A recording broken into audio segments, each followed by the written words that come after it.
Hi there! Welcome to Cello Tuesdays. I'm Diane Chaplin. I am back in Portland after a wonderful couple months of touring with Portland Cello Project all over the country. It was really fun to play concerts for live audiences, and yeah, here I am doing another live stream. I am continuing to explore the oddities of the solo cello repertoire, and I have a wonderful program today called Slavic Roots. I think the salient connecting factor for this program is that most of the composers on today's program either escaped from, left Imperial Russia and or the Soviet Union, depending on their time, because of the repressiveness going on there. And so that's kind of the connecting factor here. I'm going to start with a composer that I did not know was a Ukrainian composer, Sergei Prokofiev. He was from what is now known as Donetsk Oblast in Ukraine. He did live in Russia as well as Ukraine. He lived in St. Petersburg. He lived in the Ukrainian steppes after he got married. And when the Russian Revolution happened in 1917, Prokofiev was born in 1891. So pre-20th century. When the Russian Revolution happened, he got out of there. He went to the US, he went to Paris, and he was away from that area for about 25 years. Against his friends' urging, he returned to the Soviet Union. He missed the countryside, not the country, but the beauty of the country in Russia, and so he did go back there despite the repressions of the Soviet regime. But he kind of was able to work with them because he was willing to write music that had a more harmonic, maybe we could say, attitude about it, less dissonant than the contemporary music that was going on. And in fact, when he went back to Russia, he was quoted as saying that he felt that Western contemporary music was pointless, without a future, and utterly devoid of content. So he was not very happy with the dissonance and abstract quality of a lot of music that was going on in that early part of the 20th century. He wrote in 1934 a piece called Music for Children, which was a set of kind of miniatures for students. And I'm going to play the march from the Music for Children. That was arranged by the Ukrainian cellist Gregor Piatigorsky, someone else that I didn't know was from Ukraine. And Piatigorsky was from the area that's now known as Dnipro in Ukraine. He studied at Moscow Conservatory. He was very much a prodigy when he was young, wonderful cellist from a young age. When he was 18, he wanted to go out of Russia to study, and the Soviet authorities wouldn't let him. So he managed to smuggle himself and his cello in a cattle car into Poland, and from there to Europe, and eventually he ended up being having a wonderful career in the United States. So he made an arrangement of the March from the Music for Children by Prokofiev, and here it is.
That was Prokofiev's March from the Music for Children, arranged by Piatigorsky. Someone suggested that I announce after the pieces what they were because people forget. I'm also going to look at the comments this time because I usually don't. Someone says I am a master. That's very sweet. Thank you. So the next piece I'm going to play, and it occurs to me that one of the things about most of the pieces, I guess all the pieces on this concert, they're really miniatures. Like, it's all little things. Even when I play something that's sort of a longer work, it's broken up into kind of small fragments, so sort of miniatures from the Slavic areas. The next piece is by someone who you probably have never heard of.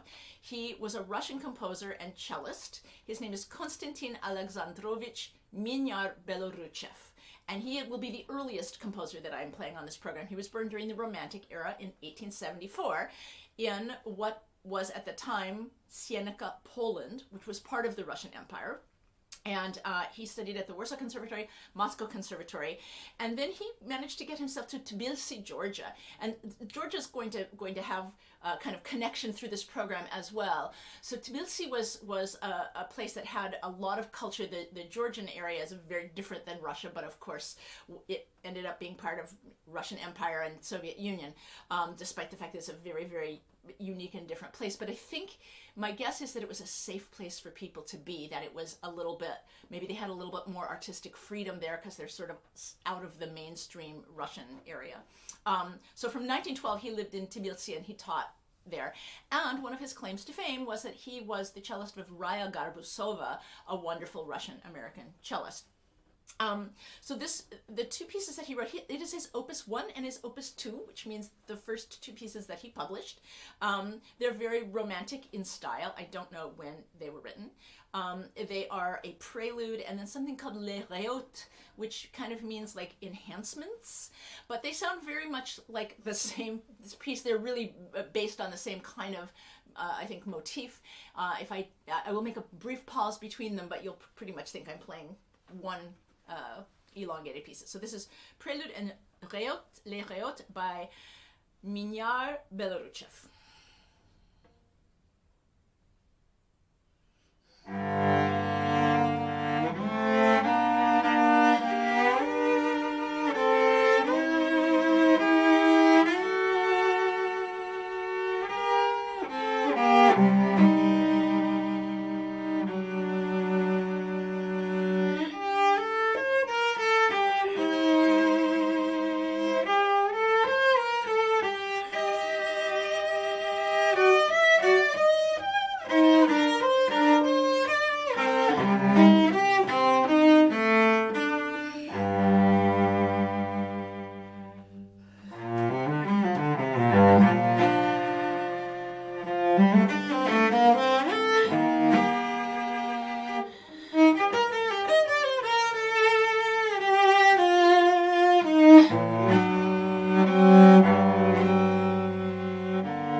was two romantic pieces by Konstantin Minyar-Byeloruchev. So the next piece I'm going to play is a wonderful piece that I've been super thrilled to discover. It's a piece by Alexandre Tcherepnin. He was born in 1899, so also another person who was born right before the turn of the 20th century. He was from St. Petersburg. He was part of a bourgeois family there, and so when the Russian Revolution hit in 1917, his family got out of there, and guess where they went? They went to Tbilisi, Georgia, because that's where you went. And then he went to Paris in 1921, and he never went back to live in Russia. He had an international career. He traveled often to the US, and he lived in New York, kind of alternately New York, Paris, near the end of his life. A very prolific output. And he had very interesting ways that he constructed the harmony of his piece. Similar to Prokofiev, he was someone who did not buy in much to this super abstract, dissonant kind of playing. His pieces, certainly the one that I'm going to play, which is a suite for solo cello, is very much on the classical form in terms of the content. Harmonically, this piece is based on a pentatonic scale. He also was known to use old Russian modes and Georgian harmonies, Georgian modes. But this one is based on a pentatonic scale, so that would be obviously 5 notes. So a normal scale would be like this. And a pentatonic scale would be something like this. So you take some of the notes and leave some out. And you're going to hear that right from the beginning, that he kind of forms these strings of pentatonic passageway. So this suite's in 4 movements. The first movement is called quasi cadenza, which means it has a freedom. The second movement is a kind of sparkling scherzo. The third movement maybe sounds kind of like a lullaby. It's the slow movement. And the last movement is rousing and has some very interesting pizzicato techniques. So this is the suite by Alexandre Tcherepnin in 4 movements.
That was the Suite for Solo Cello by Alexandre Tcherepnin. Okay, so now we come to potentially audience participation part of the program. I'm going to play a piece that has kind of no name, and so if you would like to name it, you may after you hear it, obviously. I'm going to play a piece by Sofia Gubaidulina, who is a very, very renowned composer, born in 1931 in what is now the Republic of Tatarstan, would have been Soviet Union, obviously, at the time. She studied composition and piano at the Kazan Conservatory, and during her early conservatory years, Western contemporary music was like literally banned. They weren't allowed to have scores, particularly Stravinsky, very forbidden, and they would do raids of the dorm rooms and things looking to see if the students had these scores. And of course, they managed to get them because they were students. She later studied at the Moscow Conservatory, and her music was deemed irresponsible by the Soviet authorities because it was too atonal for them, and she was using alternative tunings. She eventually was blacklisted. Despite all that, she gained international fame in the 80s, and in 1992 she got out of there and moved to Hamburg, Germany, where she still lives. She wrote a set of preludes for cello. There's 10 preludes, and she didn't give them very good names, so that's why, if you would like to help name this, you may. I'm going to play the second prelude, which is, what she does in these preludes is she explores different cello techniques, so she kind of names them with the technique. But this one is named legato staccato, which basically means smooth short.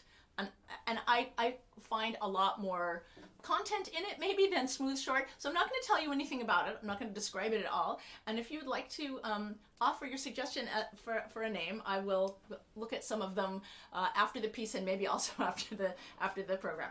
Okay, so this is the second prelude, Legato Staccato by Sofia Gubaidulina.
So that was the second prelude for solo cello by Sofia Gubaidulina, and I'm gonna look. I'm noticing comments from before. Maybe because I played concerts for live audiences, like suddenly I want to read the comments. Which those of you who've seen my broadcasts know that I don't like to read comments. Someone asked about the pizzicato technique, which is not clear how he wants it to happen. I'm doing that, so I'm plucking. That's one piece ago. I'm doing that, so I'm doing one pluck with my left hand and one pluck with my right hand. Yeah, it's coordination. Okay, so if you'd like to name that prelude by Sofia Gubaidulina, please do. Otherwise, we'll continue to call it legato staccato.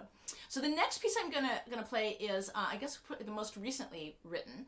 This was written in 2008 by the Ukrainian composer and mostly cellist, but he's also a composer, Yuriy Leonovich. And he's someone that is one of my internet friends from the International Cello Society on Facebook.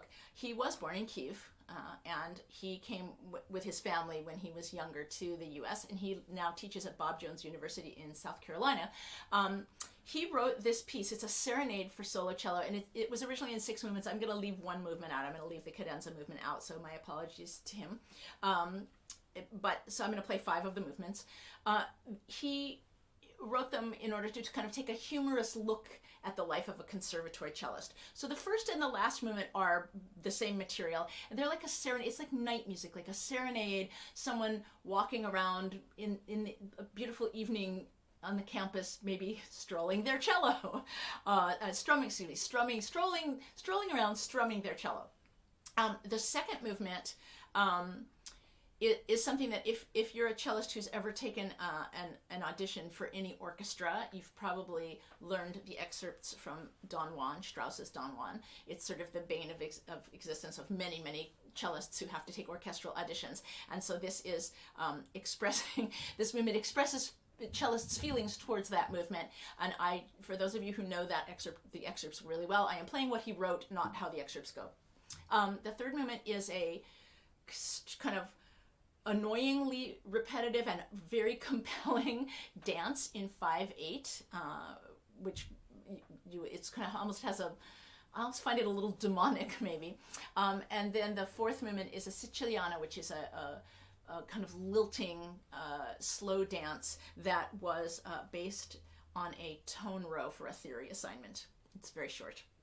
Okay, so this is 5 of the 6 movements of the Serenade for Solo Cello by Yuriy Leonovich.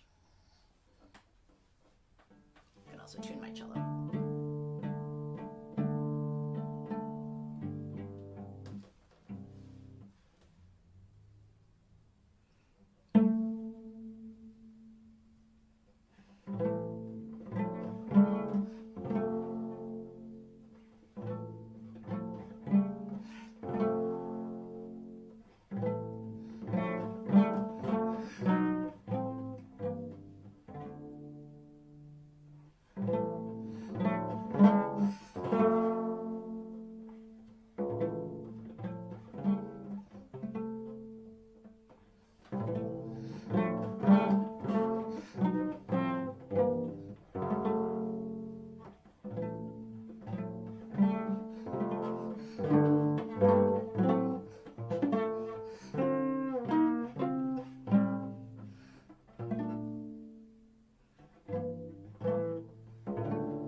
That was the Serenade for Solo Cello by Ukrainian American cellist and composer Yuriy Leonovich.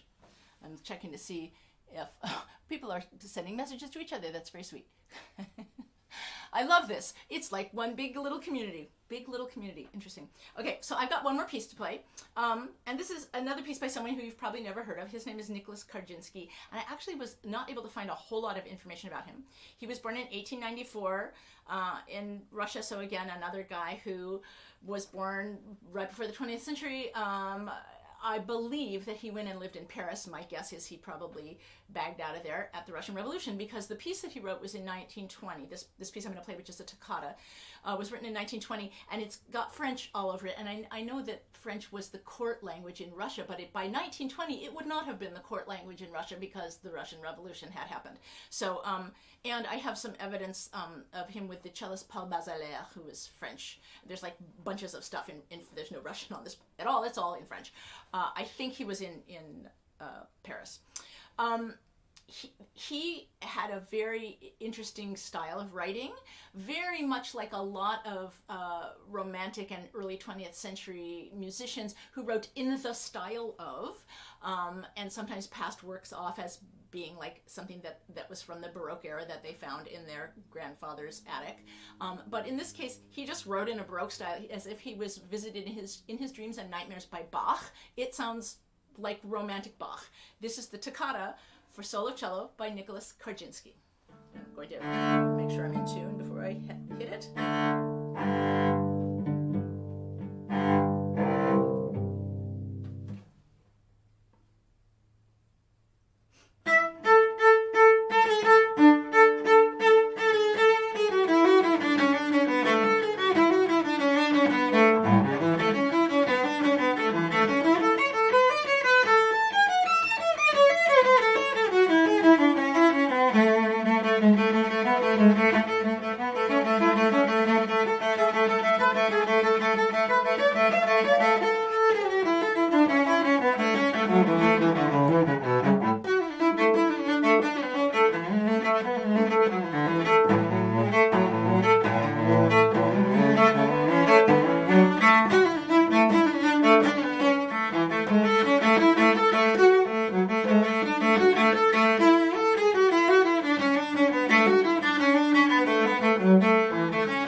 And that was the very much Baroque flavored toccata by Nicolas Karjinsky to round out this program of Slavic Roots. Thank you really a lot for coming. And I'm going to actually look at comments just for a sec to see if anybody says so much Bach. I know, isn't it completely so much Bach? Okay, I don't, nobody went for the what they want. The prelude made me think, okay, I say, thank you, we have a name, In the Forest, Birds and Bears, or In the Forest. That is our new name for the Gubaidulina prelude. Barbara, you win the contest. You're the only one that I think I see as a option. Cool. Oh, and so are you, I see Chris writing, thank you for braving the storms to come play for us. Were you Lewistown by any chance? Because I'm thinking of the blizzard that we had. So the tour that we just did, we were in Montana, and like it was literally a blizzard outside. We played in an airplane hangar in Lewistown, which was super fun. But we also got stuck in a mountain pass coming out of Idaho trying to get to Missoula, and we had just a lot of snow. So I don't know which place you are, Chris, but I think you must be Montana person there. Thank you everybody so much for listening. I'll see more comments on the various pages. They get kind of compiled for me here, but on the Facebook and the YouTube and all the places. And I'll see you next month, the 1st of June. Ooh, I have a really exciting program for the 1st of June. I'm going to play music all of Giovanni Sollima, who's kind of like basically kind of a rock and roll cellist. We're going to actually do some 2 cello pieces, so there will be more than just me, solo cello, and then Heather Blackburn's going to join me to do some really fabulous Sollima music. I'll see you then. Bye.